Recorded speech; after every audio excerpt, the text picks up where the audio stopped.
What if the greatest mistake people make about the Antichrist is assuming that the Antichrist has to be a man? For centuries, artists, preachers, writers, and prophecy interpreters have imagined a human ruler rising to power, commanding nations, demanding worship, and eventually becoming the central enemy of God. But there is a strange problem hidden in the biblical text itself. The word Antichrist appears only a handful of times in the New Testament, and when John uses it, he does not give his readers a biography of a future dictator. He speaks about a spirit, deception, denial, and something that is already operating in the world. That does not prove that the final adversary described in Christian prophecy is literally a disembodied spirit. But it raises a much more interesting question. If the New Testament writers were operating within an ancient Jewish worldview in which hostile spirits could inhabit human beings, where did that worldview come from? And why does an ancient Jewish text known as 1 Enoch describe a category of evil spirits whose existence begins with a strange mixture of heavenly beings and human flesh, whose bodies are destroyed, but whose spirits remain active on earth? That is where the story becomes genuinely unusual. Because first, Enoch never actually uses the word Antichrist. It does not say, in a single sentence, that the Antichrist will be a spirit rather than a man. What it does provide is an ancient explanation for where certain hostile spirits came from, why they seek human bodies, and why they remain active until the final judgment. And when that framework is placed beside the New Testament language about the Antichrist, the man of lawlessness, the beast, and unclean spirits, a fascinating pattern emerges. Not necessarily a secret identity, not necessarily a hidden name, but a shared ancient concept of evil that is much stranger than the modern image of one evil politician. To understand it, we have to begin with the word itself. The modern concept of the Antichrist is much broader than the biblical use of the term. In popular culture, the Antichrist has become a single end times character. He is usually imagined as a charismatic ruler who appears at the end of history, gains political control, deceives the world, and opposes Jesus Christ. But that is not how John introduces the word. In 1 John, the emphasis is on recognizing what kind of spirit is operating behind a message. John tells his readers not to believe every spirit, but to test them. He then identifies the spirit that refuses to confess Jesus as the spirit of Antichrist. Later, in the same letter, John says that many antichrists have already appeared. That plural matters. It means that in John's vocabulary, the concept is not automatically limited to one future individual. The term can describe an opposition that is already active through people and teachings. Second, John makes the connection even more explicit by describing deceivers who refuse to acknowledge Jesus Christ coming in the flesh. So, before later Christian prophecy, traditions turned the Antichrist into a single end times villain, John's letters were already using the term in a more theological way. The central issue was not simply political power, it was what was operating through human beings and what they confessed about Christ. This is where the language of spirit becomes important. Ancient people did not always divide the world into the categories modern people use. They could speak about a person, the person's body, the person's spirit, and a spiritual being influencing or inhabiting that person as related but distinct realities. And another New Testament writer, Paul, uses similarly strange language when he describes what he calls the mystery of lawlessness. Paul says that this mystery is already at work. Again, that does not mean the final figure has already appeared in exactly the form later interpreters expect. Paul also describes a future revealing of the lawless one, but his language creates an important distinction between something being present in hidden form and something being openly revealed. That distinction becomes important when Revelation enters the discussion. The book of Revelation does not call its central enemy the Antichrist. Instead, it describes beasts, a dragon, authority, worship, an image, and a system of power. The dragon gives authority to the beast. The beast exercises power. An image is constructed. And then something extraordinary happens. The image is given breath so that it can speak. This passage has generated centuries of interpretation. Some readers understand it symbolically. Others see political, religious, technological, or supernatural implications. The text itself does not tell modern readers exactly how to map every symbol onto future events, but one thing is clear. The beast's authority is presented as something received. The dragon gives power, a throne, and great authority. That means Revelation's picture of evil is not simply one powerful man decides to become evil. It is a hierarchy. There's a source of authority. There's a recipient of authority. There's an image. There is worship, and there is deception. Now we can finally turn to the ancient book that makes this discussion much more complicated. First, Enoch. Despite the popular name Book of Enoch, scholars do not generally treat it as one book written at one moment by the biblical Enoch. It is a composite collection of ancient Jewish writings produced at different times. Much of its material originated in Aramaic, and fragments were discovered among the Dead Sea Scrolls at Qumran. That matters because it establishes something important. The ideas found in 1 Enoch are not medieval inventions created after Christianity had already developed its doctrines. They belong to the religious world of Second Temple Judaism.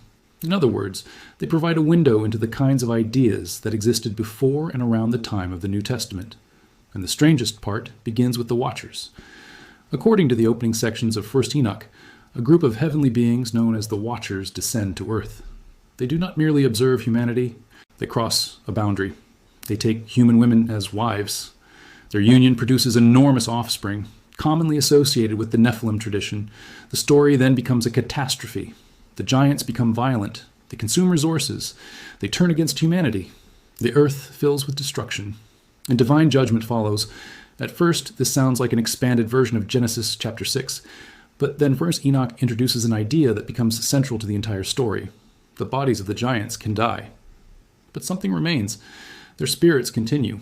And according to the Enochic explanation, these spirits become evil spirits on the earth. This is one of the most important differences between Genesis and 1 Enoch. Genesis gives only a compressed account of the mysterious sons of God, human women, and Nephilim. Enoch expands the story into a complete supernatural history.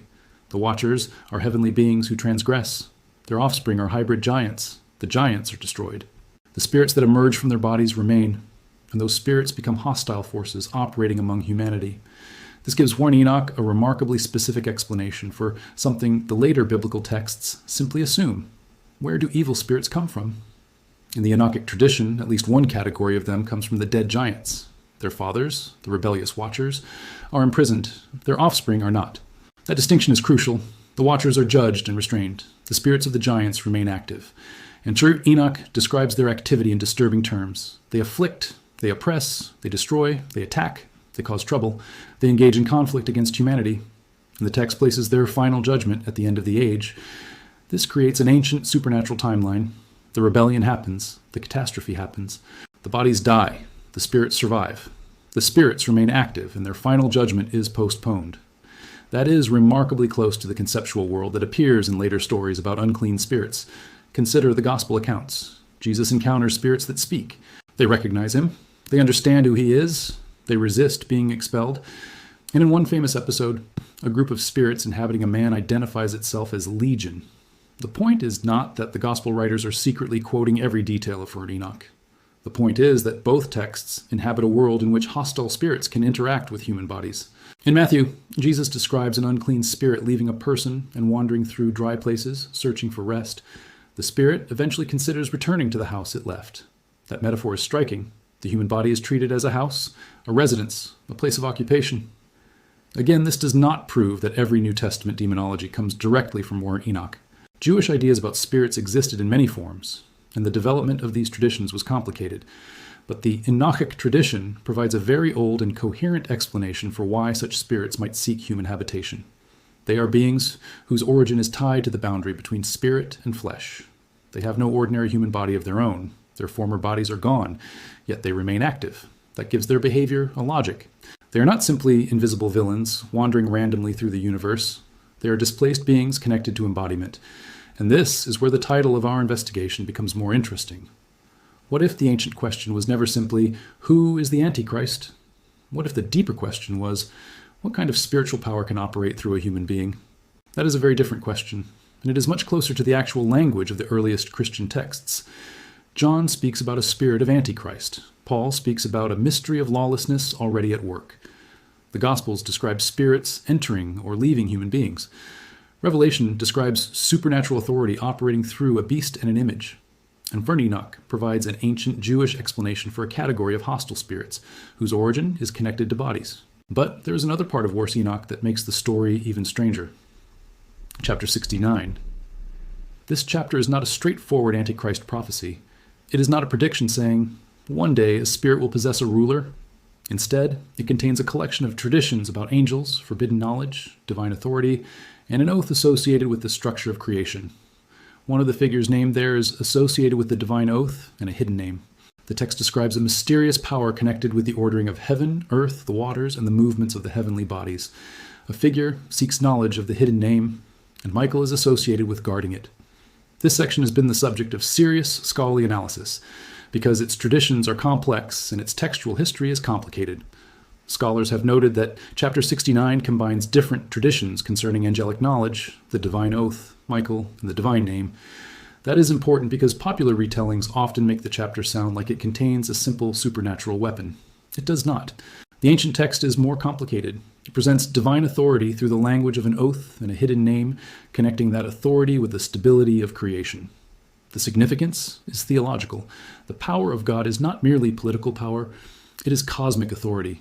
The heavens remain ordered, the earth remains founded. The waters remain within their boundaries. The created world remains under divine command. And the desire to acquire forbidden heavenly knowledge becomes part of the larger Enochic story of rebellion. That connects to one of the major themes running through the entire work, forbidden knowledge. The Watchers teach humanity things they should not teach. They reveal secrets. They introduce technologies, weapons, magical practices, and forms of knowledge that the text associates with corruption. The problem is not knowledge itself. The problem is knowledge crossing a divinely established boundary. That idea helps explain why the Enochic story is so obsessed with boundaries. Heaven and earth have boundaries. Humanity and heavenly beings have boundaries. Knowledge has boundaries. Power has boundaries. And rebellion occurs when those boundaries are crossed. The Antichrist question can therefore be reframed. The ancient concern may not simply be the appearance of one evil human being. It may be the manifestation of a power that violates boundaries, imitates divine authority, demands allegiance, and operates through human structures. That interpretation fits some aspects of Revelation better than the simplistic idea of one villain appearing from nowhere. But we need to be careful. There is a major historical problem with saying that where Enoch predicts the Antichrist, it doesn't, at least not explicitly. The word itself is absent. The concept of a single final Antichrist figure belongs to later Christian interpretation that brings together several different biblical passages and prophetic images. The beast in Revelation is not called the Antichrist. The man of lawlessness in 2 Thessalonians is not called the Antichrist. Daniel's figures are not called the Antichrist. And for an Enoch is not a Christian book predicting a Christian doctrine in the form modern audiences recognize. What we actually have is something more interesting. And we have different ancient traditions describing evil through overlapping categories: a spirit, a rebellious heavenly power, a human vessel, a ruler, a beast, an image, a deceptive authority, and a final judgment. Later readers combined these traditions. That is how the familiar picture of the Antichrist developed.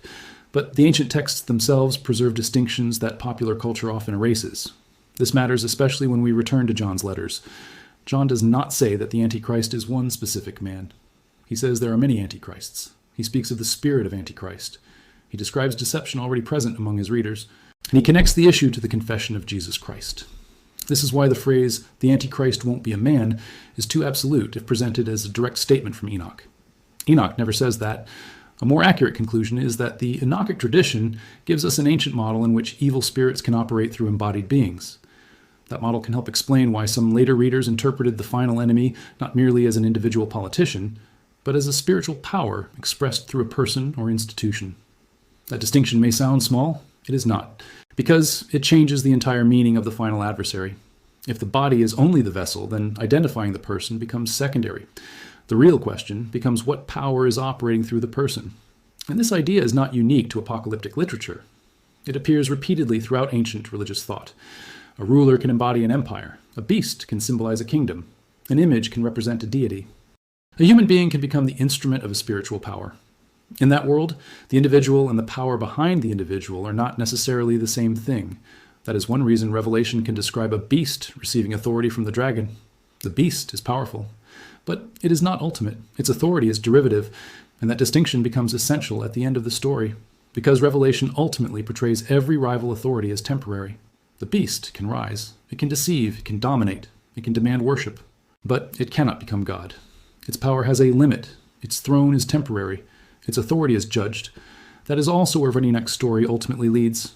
The evil spirits may remain active. The Watchers may have crossed boundaries. The giants may have corrupted the earth. Forbidden knowledge may have spread. But the Enochic narrative never presents evil as permanently victorious. Judgment remains the destination. The spirits that appear to operate without immediate punishment are not outside divine sovereignty. Their judgment is delayed, and delayed judgment is not the same thing as absent judgment. That distinction is critical. Ancient apocalyptic literature repeatedly asks why evil seems to prosper while divine judgment appears delayed.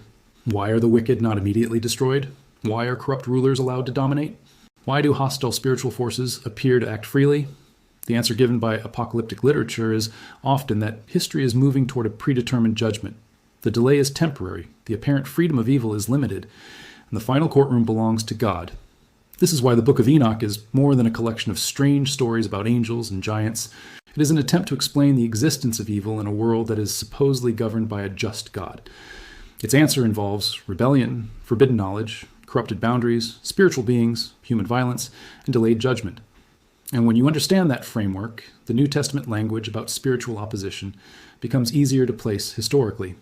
And the earliest Christians were not inventing the concept of hostile supernatural beings from nothing. They inherited a Jewish religious world filled with stories about angels, demons, heavenly councils, cosmic rebellion, judgment, and the corruption of humanity. Worst Enoch is one of the most important surviving witnesses to that world. And there is another reason its survival matters. The book of Jude directly refers to a prophecy attributed to Enoch. Jude describes Enoch as the seventh from Adam and uses material corresponding closely to Worst Enoch's opening chapter.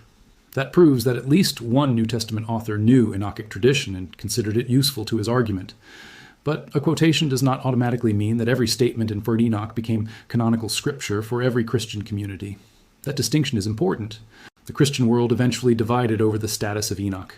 Some traditions rejected it as part of the biblical canon.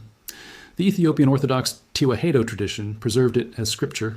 The history is therefore not simply a story of a book being banned because it revealed too much. That popular claim is too simplistic. The reasons for canonical boundaries were complex and developed over centuries. Different Christian communities inherited different collections of authoritative books. Some early Christian writers respected Enoch. Others treated it cautiously. Eventually, most major Christian traditions did not include 1 Enoch in their biblical canon, yet the book survived. They were written at different times by different authors for different purposes, but they share a world in which spiritual evil can become visible through human history. That is the part modern discussions often miss. The final adversary does not necessarily have to be understood as either a man or a spirit, as though those categories are mutually exclusive. Ancient writers could imagine a human being functioning as the visible expression of a spiritual power. That possibility is far closer to the textual evidence. And it also explains why simply identifying a candidate by name has always been so unstable. Throughout history, people have repeatedly declared particular emperors, kings, politicians, religious leaders, and public figures to be the Antichrist. The identity keeps changing, the pattern remains. That may be because the biblical concept is not fundamentally a personality quiz. John's concern is deception. Paul's concern is lawlessness. Revelation's concern is false worship and rival authority. Enoch's concern is cosmic rebellion and corrupted boundaries. These are patterns, not merely names.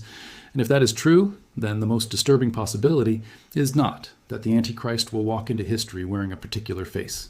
It is that a destructive spiritual ideology can become embodied in institutions, rulers, movements, technologies, or cultures until people begin serving the power without recognizing what they are serving.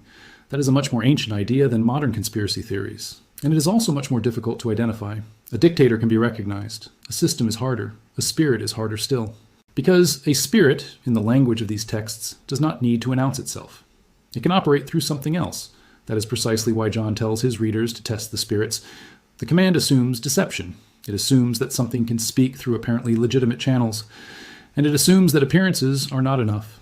This is where the ancient story becomes surprisingly relevant. The question is not merely who will sit on the throne. The question is, what gives the throne its authority? Revelation answers that the beast receives authority from the dragon. Enoch repeatedly presents rebellious beings attempting to acquire forbidden authority. John presents a spirit already operating through deception. Paul describes lawlessness already at work but restrained. The gospel stories depict spirits seeking habitation. These are different texts, but together they create a consistent ancient vocabulary.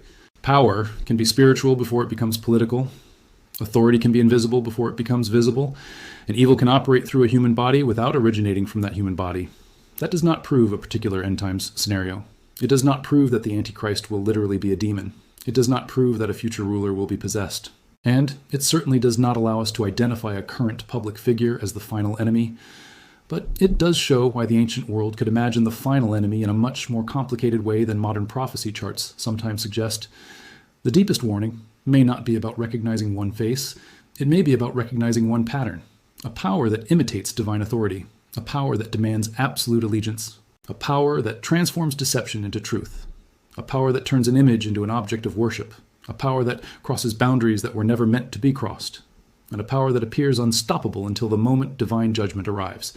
That is where the Enochic story and the Christian apocalyptic tradition finally converge. Not in a secret name, not in a confirmed identity, not in a prediction that can be used to label tomorrow's politician. They converge in the conviction that evil can operate invisibly before becoming visible, that spiritual rebellion can produce physical consequences, and that the apparent triumph of evil is temporary. The Book of Enoch, therefore, does not give us a simple answer to the question, who is the Antichrist? It gives us something more useful. It gives us a window into the ancient world that produced the question. It shows how some Jews, before Christianity, imagined the relationship between heavenly rebellion, human corruption, giants, spirits, forbidden knowledge, and final judgment.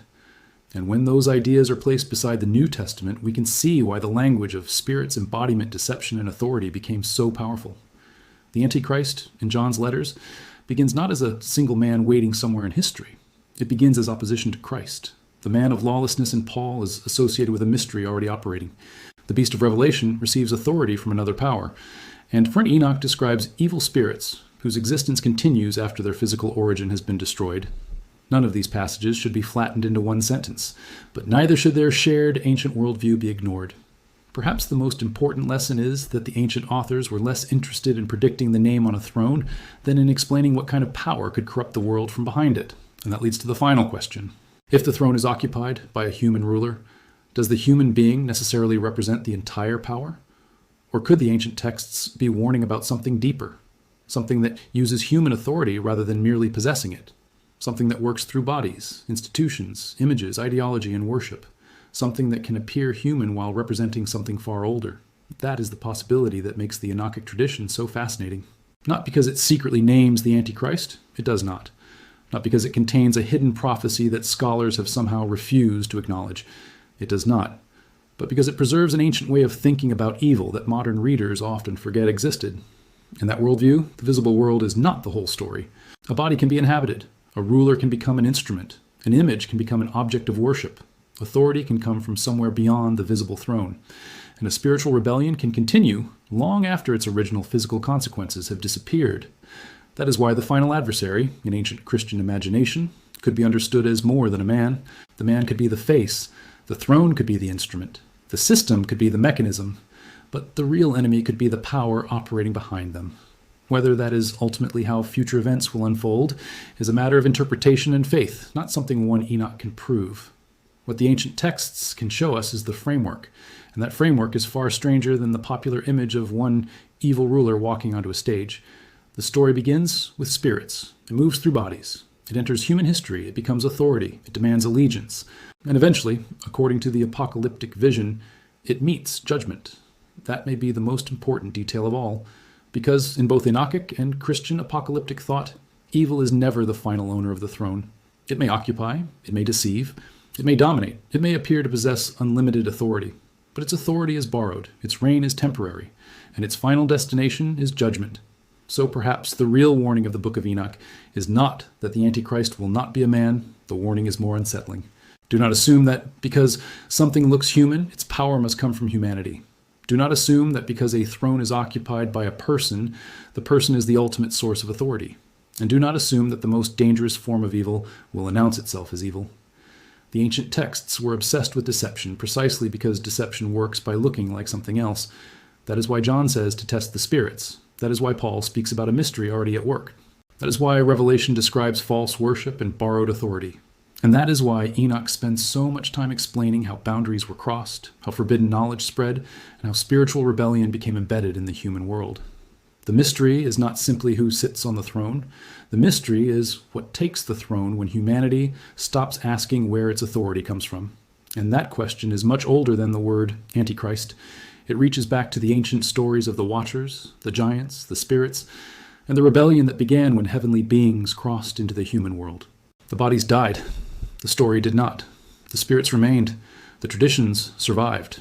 And thousands of years later, we are still asking the same question. When evil appears in human form, are we looking at the source of the power or only the vessel?